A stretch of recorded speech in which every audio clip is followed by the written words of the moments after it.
So you're obviously saying that in your state you would deal with this much differently.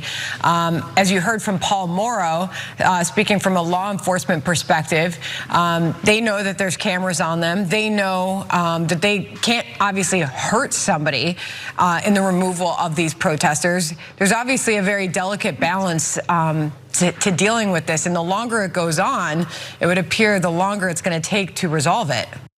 Well, it turns out that Republican Senator Tom Cotton does not believe it should take a long time to rid cities of pro-Palestinian protesters who have been blocking traffic in major cities. Now, his solution is to allow for ordinary citizens to engage in violence, to meet these protesters with violence.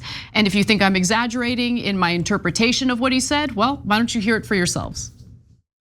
If something like this happened in Arkansas on a bridge there, let's just say I think there'd be a lot of very wet criminals that have been tossed overboard, not by law enforcement, but by the people whose road they're blocking.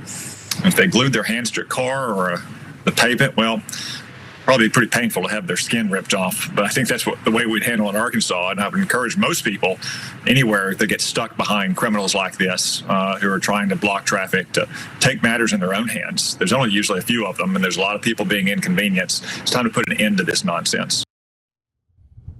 Luckily, people who were understandably furious with the protesters blocking them from being able to get to work or wherever they needed to go did not engage in violence against the protesters. However, Cotton does seem to love the idea of treating protesters violently. If you can recall, back in June of 2020, as mass protests and yes, some riots were underway in the country in response to the murder of George Floyd, Cotton essentially called for the military to get involved to squash the demonstrations. He wrote about it in an op-ed, a very controversial op-ed published in the New York Times titled "Send in the Troops."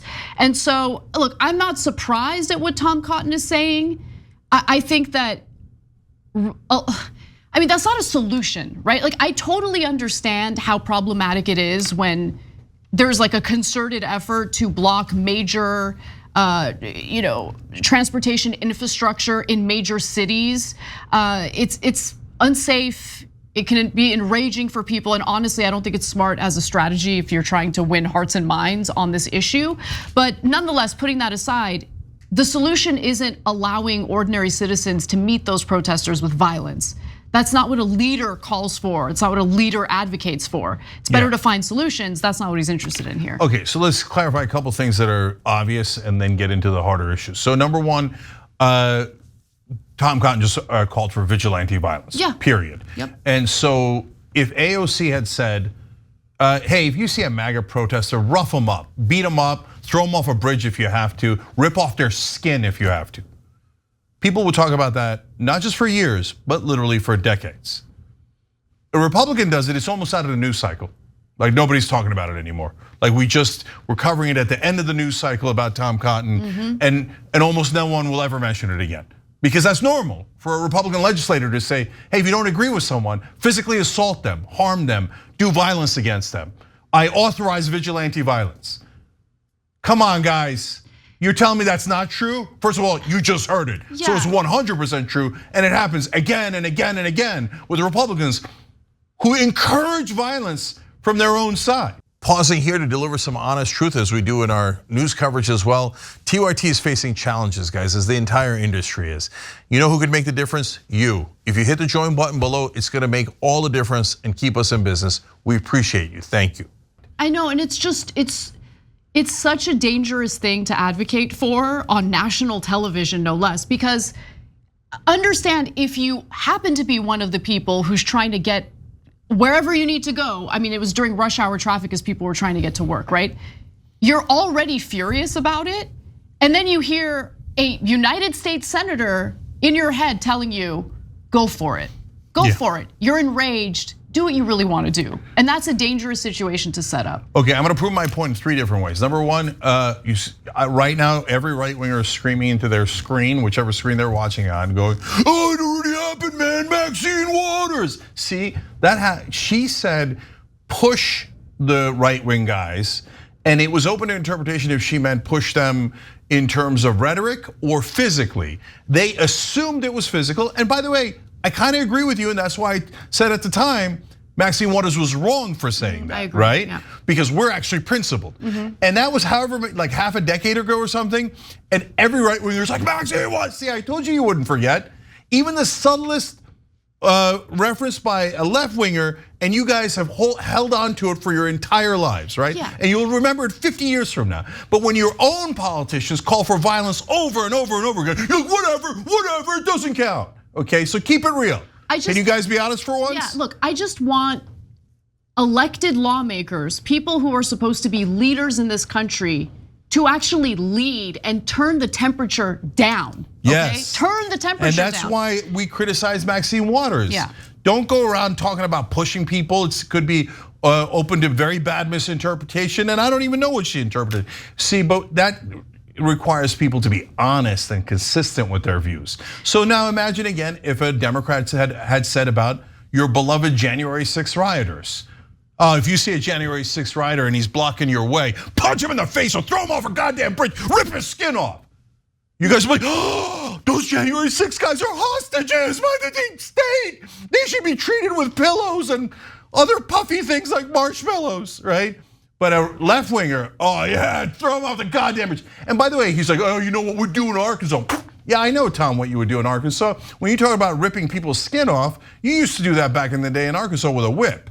So this is the worst possible way of treating the situation down. The country's already in a tinderbox situation. Yeah. We've got, giant percentages of Republicans and a significant percentage of Democrats and independents saying that it might be time for violence. So Tom Cotton comes out here and goes, do it, do the violence. He's a piece of crap. He's one of the worst guys in Congress.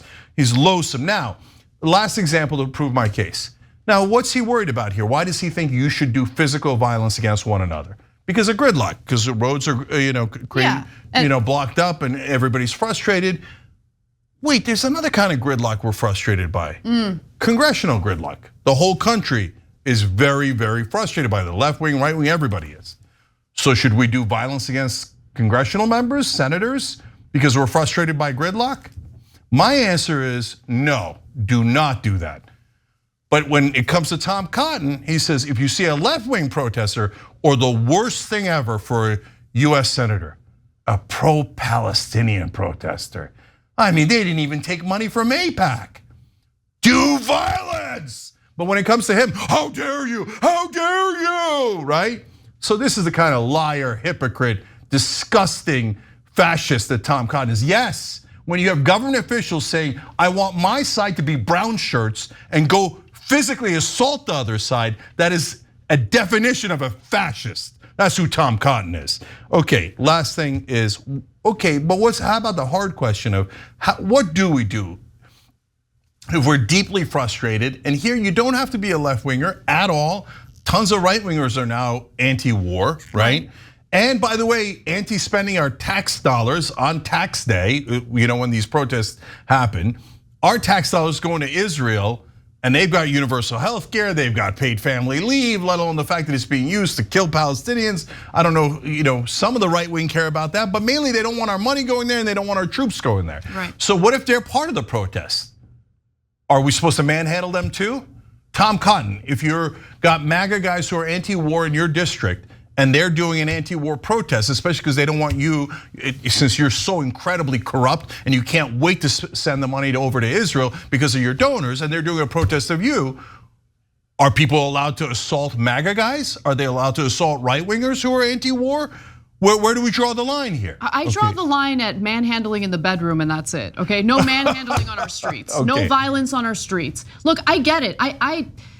I understand, and I actually largely agree with the critics of this form of protest because, again, I just don't know what they think this is actually accomplishing, right? It's making people furious with pro-Palestinian protesters, and I don't think that it's persuading anyone to do anything that would be favorable to the Palestinian side. But with that said, again, we need to find a better solution than to just resort to vigilante violence against the protesters who are engaging in demonstrations in a way that people don't favor. Yeah, so look, I posed a hard question to Tom Cotton there about what if it's his voters. I don't know if he thinks, but I don't know that he thinks it's that hard. He's like, wait, AIPAC, what do you want me to do to them? Oh, they're my voters, who cares? Should I rough them up? Let's rough them up. Yeah, AIPAC says we should rough you up.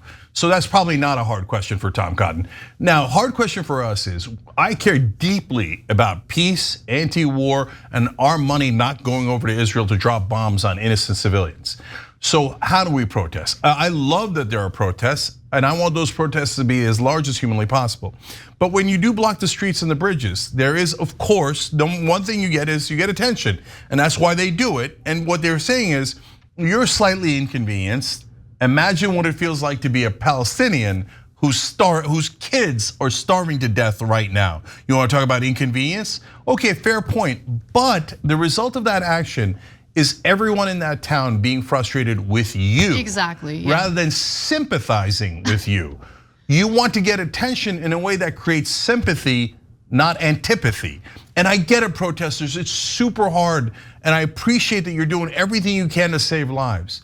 Look, I don't know that this is effective enough, but I would much rather have protesters surround the state capitals, surround the Capitol in DC, and say, stop sending our money to kill other human beings. And obviously peacefully, right? Because once you engage in violence, I mean, you lose the moral high ground, and all the media is gonna focus on is the fact that there was violence. And look, there was no violence in the mass protests that took place yesterday, the blocking of roads in major cities. San Francisco's Golden Gate Bridge is an example, the entrance to Chicago's, so that's a Golden Gate Bridge. Then you also have the entrance to Chicago's O'Hare International Airport, which we showed you footage of earlier. The expressway leading to Seattle-Tacoma International Airport in Washington. Similar protests seen in Philly, Miami, San Antonio. And if you're wondering, why there was this orchestrated effort in major cities across the country on April 15th, it did have something to do with tax day, and there's an economic component to what they're doing. The protests coinciding with tax day in the US were part of a 15 economic blockade, a Palestinian international solidarity movement. In each city, we will identify and blockade major choke points in the economy, focusing on points of production and circulation with the aim of causing the most economic impact, its website said. So that was the reasoning behind it. But again, I mean, if you saw the footage we showed you earlier of people who are trying to get to O'Hare Airport, you see how angry they are. They get out of their cars and they're literally trying to walk to the airport. One of the women is seen, giving the protesters a middle finger. So it draws negative attention, and I'm not sure how effective that is. At the same time, these are people who are, actually putting action behind their cause and doing something. So I respect that they want to do something, and I agree with them on the issue. I just don't know if this is the best strategy to get what you want. Yeah, real quick. So to me, targeting the government as opposed to your fellow citizens, or never ever target based on religion, ethnicity, background, etc., is the better way to go. Do not break into government buildings. That's a terrible idea. Do not physically do anything to anyone. But to me, obstructing the government, as in saying, hey, I'm lodging a protest here, not actually physically obstructing their entrance into the building or any other way, is a great form of protest, especially on tax day, because I want them protesting, no question about it. And so thank you for making that great effort to at least get people's attention to this. And guys, last thing is, politics in America has begun to be very different than what we grew up with. Yep. All the alliances and allegiances are now shifting. So here, I don't actually criticize the right wing, because I might be missing it, but I have not seen them have an over-the-top reaction to this yet. I'm sure some of them have, right? But the Republicans, which is a difference now, because now they're against their own base too. The Republican politicians are like, how dare you do anything to those beautiful January 6 hostages / tourists / Antifa, right? So we have to protect them with our hearts and souls. All they did was break into the building, threaten people's lives, threaten to murder the vice president, etc. But if you're for peace and you're a left-wing protester, crack their skulls, rip their skin, throw them off a bridge, and assault them any way you like. So that's the hypocrisy of the Republican politicians today. Thanks for watching. If you become a member, you get to watch all this ad-free, except for, of course, this ad. Still, hit the join button below.